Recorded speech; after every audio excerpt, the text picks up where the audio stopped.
This movie revolves around a space-savvy girl named Rhoda Williams, and at the pre-credit of this film Rhoda introduces herself to the audience as a girl full of life. She goes to partying and has fun.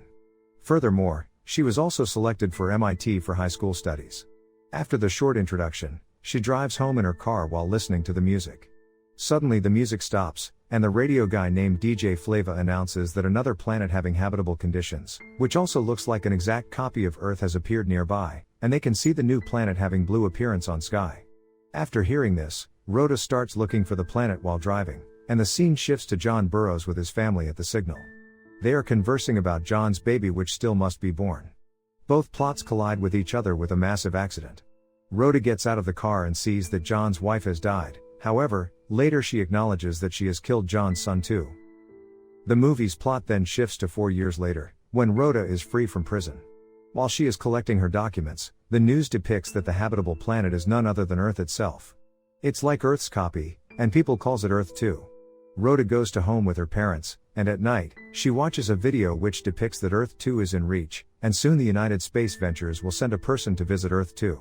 She then directs to their website in which she can win the trip to Earth 2 by explaining her reasons within 500 words.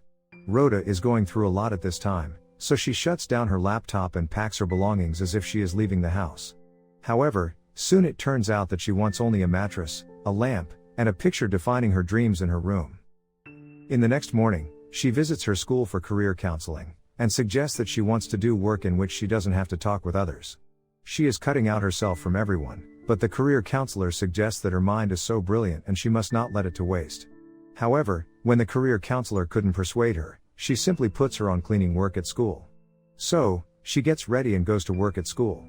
There she meets another cleaner but doesn't talk with him. While she is doing her work, she hears DJ Flava again, and it turns out that today is the first anniversary of Earth 2. DJ Flava asks his audience about the good memories they have made while seeing the mirror image of their own planet. Rhoda gets emotional again and visits the same spot where she has got into the accident. While passing by, she sees a car approaching her, so she hides on the bridge, and sees John stepping out of the car, and putting a toy at the same spot where his kid died a year ago. At night, she searches about the accident on the internet and finds out the identity of John. He got into coma after the accident, and upon waking up he finds out that his whole family has died. She writes his home address and goes there. She tries to confront him with the truth, but has no courage to do so. She then sneaks from the window and sees him watching TV. She leaves from there after getting too much emotional, and undresses herself in order to give herself a punishment. She lays on snow while being naked, and soon his hands get frostbite. She gets unconscious and wakes up in hospital with her dad sitting beside her. When she opens her eyes, she still hears the news about people filling the trips form for adventure.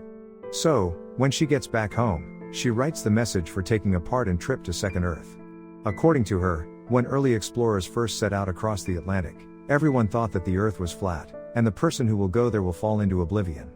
She further adds that orphans, madmen and outcasts like herself were sent to explore Atlantic due to the myth rousing around, so she wants the chance to visit Earth 2 in the same way outcasts were sent to Atlantic.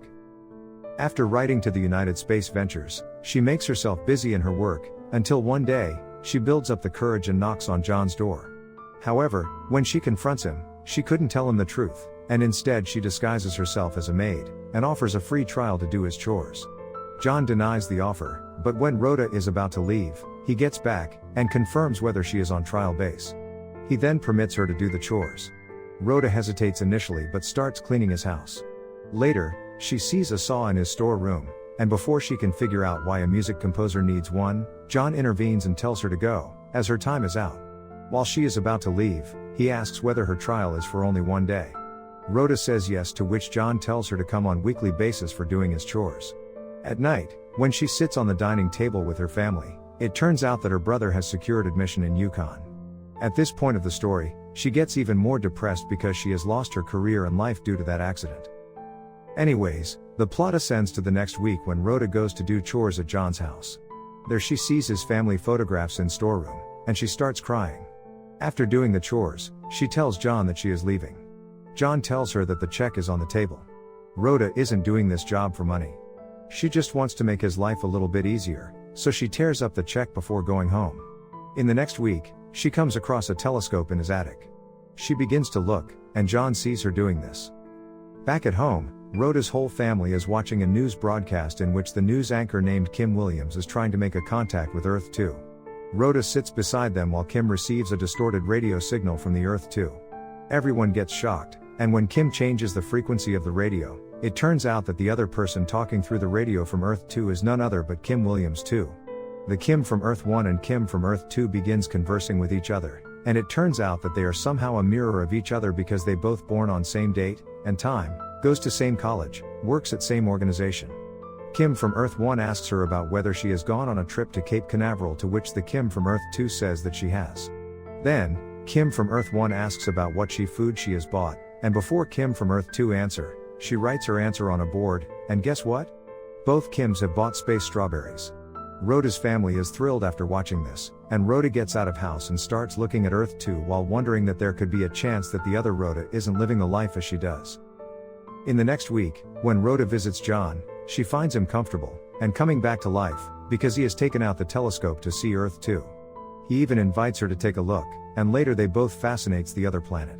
Shortly afterwards, John begins to play boxing video games, and invites her to play with him. Rhoda doesn't know how to play, so John teaches her, and soon they both starts playing like a pro.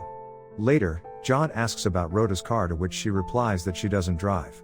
He then tells her that he will give her a lift. Rhoda denies the offer initially, but John insists, so they both drives towards her house. At this point of the story, it seems that John is finally moving on as he has asked her name. In the next visit to John's house, he seems to have a headache. So, Rhoda approaches him with a story. She tells him the story of a first ever man in space named Cosmonaut. According to her, when he was in space, his spaceship starts making sound of tick, tick, and tick. At first, he doesn't notice it, but due to the silence, and no one to talk to, he begins to be overwhelmed by the sound.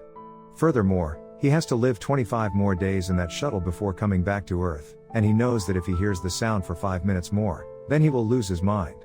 So, he closes his eyes and perceives the noise as a music. It seems that they are getting along well, and for the first time the plot is focusing on their good moods. John asks her about why she does the cleaning work, to which Rhoda replies that she is fond of cleaning. Furthermore, she tells him that she has participated on a voyage to Earth 2. However, John doesn't like the idea because he thinks that coming back from the Earth 2 and telling everything to Earth 1 will cause her death. She doesn't think of that way, and before they could talk further, John realizes that Rhoda has washed his wife's cloth, so he begins to scold her shortly before telling her to leave. After a few days, Rhoda sees John's car in front of her house. She approaches him, and then John tells her that he tried checking up on her by going to the maid's agency. However, they say that they haven't heard of her, and furthermore, the checks that he has been giving to her isn't cashed yet. Rhoda comes up with a lie and says that the receptionist must be a newbie, that's why she didn't hear of her, and she also tells him that her company is paying her from the checks that he has given to her. So, after a small talk, John brings her to the music convention center, and plays his new tone as an apology. After hearing John's latest music, Rhoda gets the chills as if she is in space, and John feels as if he is reunited with his family again. The plot sparks at that point, and they both go to John's house where Rhoda takes off her top. They then start making out, and soon John confesses that his family was killed by a teenage girl, and he went to coma after the accident. However, he leaves the case to his lawyer, and still doesn't know the killer's name, only because if he knew the girl's identity then he might kill her. After hearing this, Rhoda gets a panic episode. However, she soon consoles herself. When she gets back home the next day, her brother tells her about the good news by saying that she has been selected for the voyage to Earth 2. She quickly rushes to her room, and opens the envelope of United Space Venture. She calls on the given number, which is Keith Harding's. He congratulates her, shortly before instructing her about the rules and training she must go through. She then rushes to John's house to tell him about the news. He gets happy too, and they both start celebrating her success. However, at dinner the plot becomes emotional yet again when John asks her to stay because they are getting too close of achieving a good relationship. Rhoda, at this point of the story, gathers up the courage, and says that she will tell him a story, and after that if he still wants her to stay, then she will stay with him. After that, she tells him the whole truth, and as the fans have speculated, John gets angry and asks her to get out. After getting home, she hears a scientist named Dr. Richard Berenson speculating his theory about different realities on Earth 2. According to him, despite the two Earths are mirror image of each other, but still if one decides to behave different, then a small variation arises, leading to a different reality. After hearing this, She rushes to John's house in a hope that his wife and kid may be alive on Earth too. John, at first, chokes her, but soon he lets her go. Rhoda still says that she hopes that his family is alive there, and leaves the United Space Ventures ticket on his house. Some months later, it seems that she has finally moved on, and she sees John's being prepared for the voyage to Earth 2. When she offs from her work, she sees Rhoda from Earth 2 standing in front of her, and the movie ends here while Rhoda from Earth 1 is in shock. So, the movie depicts two theories. Either Rhoda from Earth 2 hasn't killed John's family in that accident, and went to MIT for higher school studies, or Rhoda from Earth 2 has killed John on Earth 2, but as she may not contacted his wife, she has made a voyage to Earth 1. It is possible that John from Earth 1 has found his wife and kid on Earth 2 and the John from Earth 2 is dead. What theory is correct according to you guys? Let us know in the comments section below.